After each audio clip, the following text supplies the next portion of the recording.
अस्सलामुअलैकुम, कैसे हैं आप सब। होपफुली सब ठीक ठाक होंगे जनाब। आज का व्लॉग का स्टार्ट हो रहा है अगेन मॉर्निंग टाइम से। और यहाँ बच्चों के मैं लंच प्रिपेयर कर रही हूँ। लंच में मैं आज बच्चों को सैंडविच दे रही हूँ। कबाब एक्चुअली एक दिन पहले हम लोगों ने बनाए हुए थे, तो मैंने जस्ट कबाब और मेयोनीज़ लगाई है। ये मिल्की ब्रेड थी मेरे पास, वरना आप लोग थोड़ा सा नीम गर्म दूध भी लगा लो ना, तो सैंडविच बच्चों के जब तक खाते हैं बच्चों के सॉफ्ट से रहते हैं। वरना सैंडविच हो जाता है सौगी से और अजीब से अकड़े हुए हो जाते हैं। और ये सैंडविच मेकर पहले मुझे यूज़ करना इतना बुरा लगता था, क्योंकि यहाँ पर ब्रेड मेरी क्या होता था, मिल्की ब्रेड होती थी साथ चिपक जाती थी। लेकिन मेरी बड़ी नंद ने मुझे बताया कि इस पर अगर ऑयल हल्का सा ग्रीस कर लें तो ब्रेड नहीं चिपकती और आराम से सैंडविच बाहर आ जाता है। अच्छा, उस्मान साहब घर आए हुए थे, तो हम लोगों ने शाम को बच्चों के शूज़ जो हैं स्कूल वाले वो काफ़ी ख़राब हो चुके थे, तो वो लेने थे। तो मैंने कहा कि चले चलते हैं और जाके बच्चों के शूज़ ले आते हैं। और हम लोग आए थे यहाँ पर मेन आउटलेट है सर्विस की, वहाँ आए थे। क्योंकि ये जो होती है ना, वन टाइम इन्वेस्टमेंट होती है। बच्चों के शूज़ साल में अगर एक दफ़ा अच्छे ले लें तो पूरे साल आराम से अच्छा गुजर जाता है। तो मेरी कोशिश होती है जब इनको लेके दें तो क्वालिटी वाइज अच्छे हों और कंफर्टेबल भी हों बच्चों के। क्योंकि बच्चों का ज़्यादातर टाइम, अब जैसे सर्दियाँ आने वाली हैं तो बहुत देर से भी बच्चों को छुट्टी होगी, तो ज़्यादातर टाइम स्कूल में गुजरता है, तो बच्चा कंफर्टेबल रहे।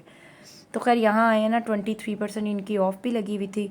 और इसके अलावा मेन आउटलेट पर आओ तो इसका ये फ़ायदा है कि यहाँ पर आपको कीमत प्राइजेस तो इनकी सबकी सेम होती हैं, बट ये होता है कि आपको वैरायटी ज़्यादा मिल जाती है।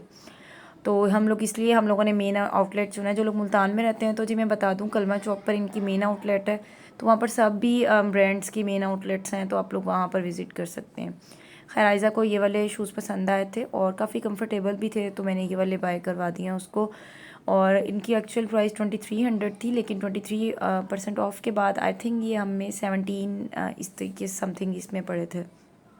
और बाकी जो कुछ वैरायटी है उस पर भी इनकी ऑफ़ चल रहा था, मैं आगे आपको बताऊंगी। और मुझे मेरी घर पहनने वाली चप्पल भी टूट चुकी थी, तो मुझे ये भी बाय करनी थी। सो मैं अपने लिए चप्पल भी देख रही थी। और इसमें काफ़ी कुछ फैंसी भी थी, मुझे इस टाइप की चाहिए जो काफ़ी कंफर्टेबल हो और मुझे सिंपल सी अच्छी लगती हैं। और ये वाली मैं देख रही थी रेड, थोड़ा हट के, क्योंकि मैं ब्लैक ही ज़्यादा लेती हूँ और वही पहनती हूँ। और इसके अलावा लेकिन रेड में ना मेरा साइज़ नहीं मिल रहा था। इसके अलावा ये बीट्स वाली भी इस टाइप की थी। ये फैंसी मुझे नहीं पसंद, क्योंकि घर में मुझे सिंपल ही पहनने के लिए चाहिए थी। और इस तरफ मेंस की लगी हुई थी। अच्छा खैर यहाँ पर ताहा के शूज़ हालांकि टूटे नहीं थे, उसके शूज़ भी ठीक थे, लेकिन ताहा भी नाराज़ हो गया था और गाड़ी से बाहर ही नहीं निकल रहा था कि मम्मा हमें शूज़ नए लेके दें। तो खैर उसको भी वही लेके दिए शूज़ नए। और इसके बाद मुझे कोट शूज़ इतने पसंद आ रहे थे, यहाँ न्यू अराइवल से, और इस पर कोई सेल वगैरह नहीं थी। और ये चप्पल्स कुछ ये भी थी वैरायटी, ये ग्लिडर्स वाली और इस टाइप की लेदर्स की थी, लेकिन ये पानी में यूज़ करते हुए फ़ौरन टूट जाती हैं, तो मुझे ये नहीं चाहिए थी। मुझे सिंपल सी चाहिए थी घर पहनने के लिए। मैं आपको दिखाती हूँ कि मैंने आगे कौन सी बाई की। और यहाँ मैं वेट कर रही हूँ अपनी चप्पल उतार के बैठी कि वो मेरा पेयर लेकर आए और मैं ट्राई करके देखती हूँ कि मुझे जो कंफर्टेबल होती है मैं वो लेती हूँ। और मुझे इस टाइप की चप्पल्स पसंद हैं जो कंफर्टेबल भी हों। और क्योंकि मैंने अक्सर सॉक्स के साथ भी यही पहननी होती है, सर्दियों में मैं कम ही होता है कि शूज़ पहनूँ। मैं सॉक्स के साथ बस वैसे ही चप्पल वेयर करके, मुझे आदत है, मैं यही वेयर करके घर में घूमती रहती हूँ। और मुझे पर्स यहाँ पर इतने पसंद आए थे, 20% ऑफ था और लेदर के थे।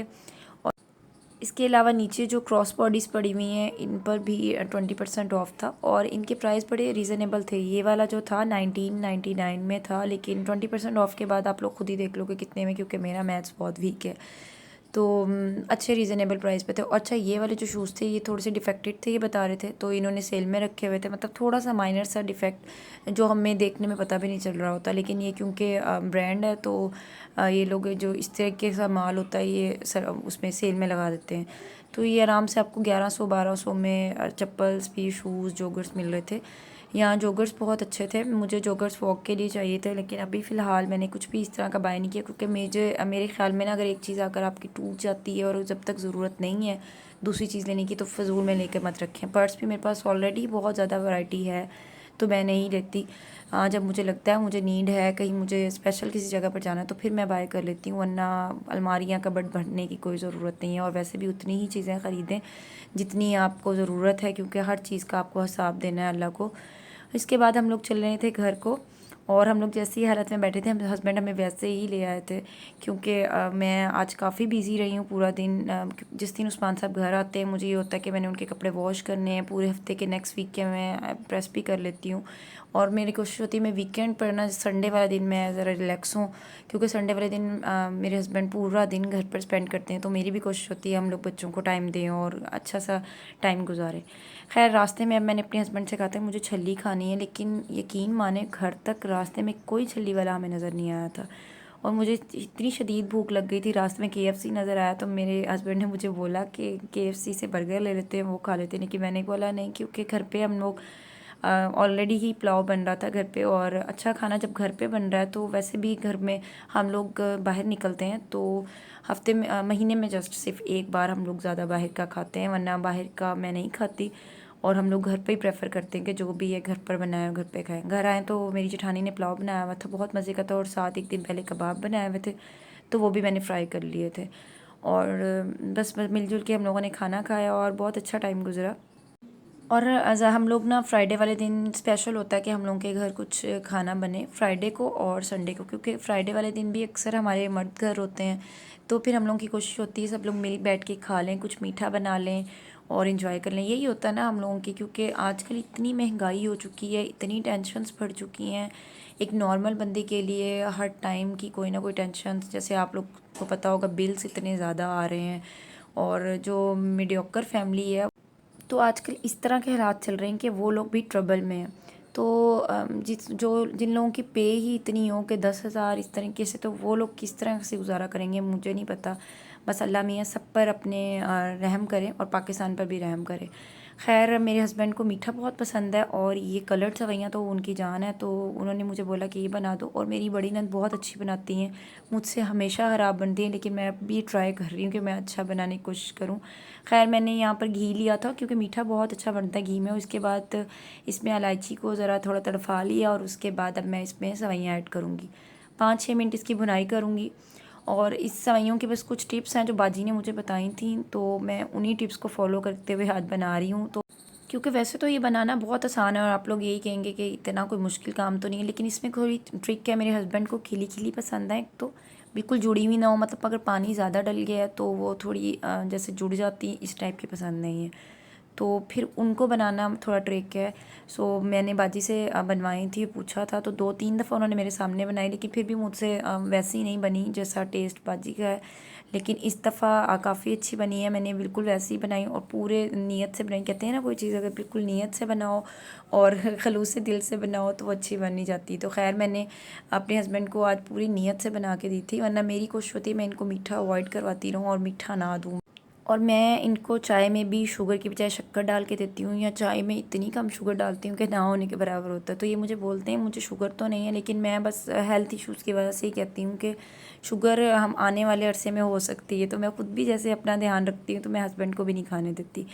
तो खैर यहाँ पर मैंने सेवइयों को 3-4 मिनट भून लिया था। भूनने के बाद इसमें पानी ऐड करना है, लेकिन पानी ऐड करने में ही थोड़ा ट्रिक है कि पानी अगर ज़्यादा ऐड हो जाएगा तो ये जुड़ जाएंगी, मतलब बिल्कुल सोगी सी और इस टाइप की बन जाएंगी। तो पानी मैंने जैसे इसमें 1 गिलास ऐड किया है, और इसको जो इसकी फ्लेम है वो भी बहुत मीडियम टू हाई पर रखनी है, मीडियम टू सॉरी लो पर रखेंगे। अगर बहुत हाई होगी तो फ़ौरन पानी हो जाएगा, ड्राई हो जाएगा और ये सेवइयाँ गलेंगी नहीं। अच्छा जैसे ही इसमें बॉयल आना शुरू हुआ है तो मैंने इसमें शुगर ऐड कर दी। शुगर मैंने 4 टेबलस्पून ऐड की है, आप अकॉर्डिंग टू टेस्ट ऐड कर सकते हैं। तो इसमें आप शुगर की जगह शक्कर भी ऐड करते हैं, लेकिन शक्कर एंड में ऐड होगी फिर, ठीक है, क्योंकि वो पकेगी ना जैसे जैसे। ब्राउन शुगर भी ऐड कर सकते हो तो उसका थोड़ा कलर चेंज हो जाता है। खैर आज मैंने इसमें शुगर ऐड कर दी, क्योंकि आज फिर मैं चाह रही थी मैं अच्छे तरीके से वैसे ही बनाऊँ जैसे बाजी बनाती हैं, तो मैंने बिल्कुल उन्हीं के स्टेप्स को फॉलो करते हुए बनाया है। तो आज अच्छी भी बनी है। और इसके बाद आप लोग जैसे ही देखेंगे इसका पानी ड्राई होना शुरू हो गया, तो आँच को जो है आपने स्लो करते जाना है, फ्लेम बिल्कुल स्लो हो जाएगी। और बिल्कुल जब पानी ड्राई हो जाएगा तो आपने इसको 10 मिनट दम पर रख देना है। तो मैंने भी बिल्कुल वैसे ही किया, और इसके बाद ये सॉफ्ट सी बन के तैयार हो गई थी। इसी के साथ आप लोग मुझे इजाज़त दीजिएगा, और नेक्स्ट व्लॉग में इंशाल्लाह मैं मिलूँगी। और मुझे दुआओं में याद रखिएगा और अपना ढेरों ढेर ख्याल रखिएगा। अच्छा उन सब लोगों का बेहद शुक्रिया जिन्होंने मुझे सब्सक्राइब किया है और सपोर्ट। और काइंडली कमेंट सेक्शन में लाजमी बताया करें कि आपको किस टाइप के व्लॉग्स पसंद हैं, या मैं किस तरीके से अपनी व्लॉग में बेहतरी ला सकती हूँ। इसी बात के साथ अपना और अपने घर वालों का ढेरों ख्याल रखें। अल्लाह हाफिज़।